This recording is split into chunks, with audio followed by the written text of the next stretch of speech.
আগেরকার দিনে একদল লোক দেশে দেশে মুসাফিরি করে বেড়াতো। নানা জায়গায় ঘুরে তারা সকল দেশের নিয়ম ও রীতিনীতি জেনে বই পুস্তক লিখত। তাদের মধ্যে হিন্দু, মুসলমান, খ্রিস্টান, ইহুদি সবাই থাকত।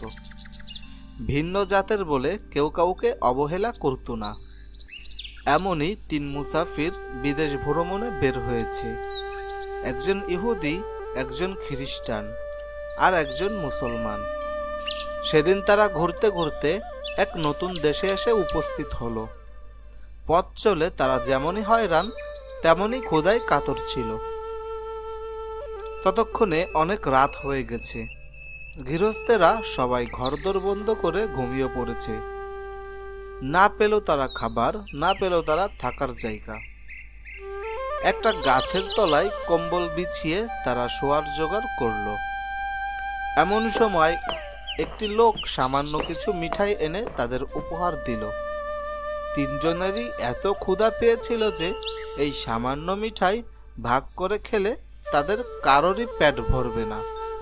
ক্ষুধার সময় সামান্য কিছু খেলে ক্ষুধা আরো বাড়ে। তাই তাদের মধ্যে ইহুদি মুসাফিরটি ছিল অতি চালাক। সে বলল, এসো ভাই, আমরা সকলেই ঘুমিয়ে পড়ি। ঘুমিয়ে ঘুমিয়ে যে সবচাইতে ভালো স্বপ্ন দেখবে সেই মিঠাই খাবে। সে ভেবেছিল বানোয়াট গল্প বলে সকালবেলা সব মিঠাই খাবে। একথা সকলেই মেনে নিল। তারা যার যার বিছানায় শুয়ে ঘুমিয়ে পড়ল। শেষ রাত্রে মুসলমান মুসাফির জেগে উঠল। জেগে উঠে টপাটপ করে সমস্ত মিঠাই খেয়ে ফেলল, আর মিঠাইয়ের পাত্রটি রুমাল দিয়ে ঢেকে রাখল। ইহার মধ্যে ভোর হয়েছে। খ্রিস্টান আর ইহুদিও আড়ামোড়া দিয়া জেগে উঠল। তখন তারা একে অপরকে জিজ্ঞাসা করতে লাগলো, কে কেমন স্বপ্ন দেখেছে। প্রথমে খ্রিস্টান বলতে আরম্ভ করলো, আরে ভাই, আমি যে কি মজার স্বপ্ন দেখেছি।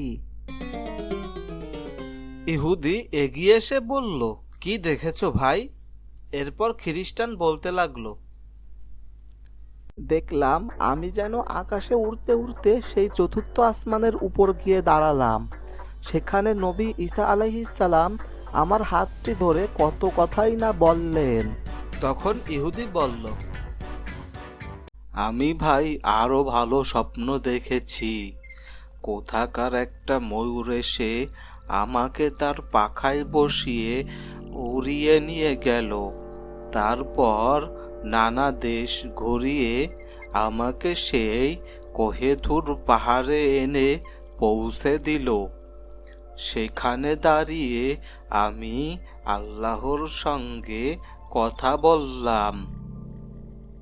সে মনে মনে ভাবছিল, এর চেয়ে আর ভালো কোনো স্বপ্ন হতে পারে না। তাই মিঠাই তার ভাগেই রয়েছে।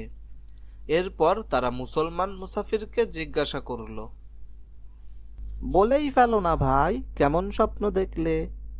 আমি ভাই দেখলাম কোথাকার এক ভীষণ দৈত্য এসে আমার ঘাড় ধরে বলল, জলদি মিঠাই খেয়ে ফেল, নতুবা তোকে গলা টিপে মারবো। আমি আর কি করব, তাড়াতাড়ি সবটা মিঠাই খেয়ে ফেললাম। তুমি ভাই আমাদের ডাকলে না কেন? আমরা উঠে দৈত্যটাকে তাড়িয়ে দিতাম। ডাক কি কম দিলাম ভাই? কত জোরে জোরে তোমাদের ডাকলাম। কিন্তু আমরা দুজন তো নিকটেই ছিলাম, তবে শুনলাম না কেন?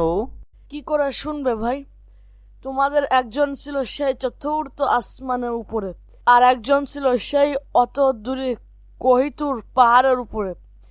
আমার ডাক অত দূর পর্যন্ত যাবে কি করে?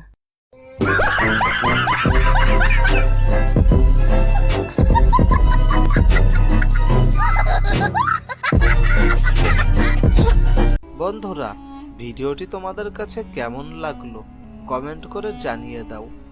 এমন আরো ভিডিও পেতে চ্যানেলটি সাবস্ক্রাইব করো।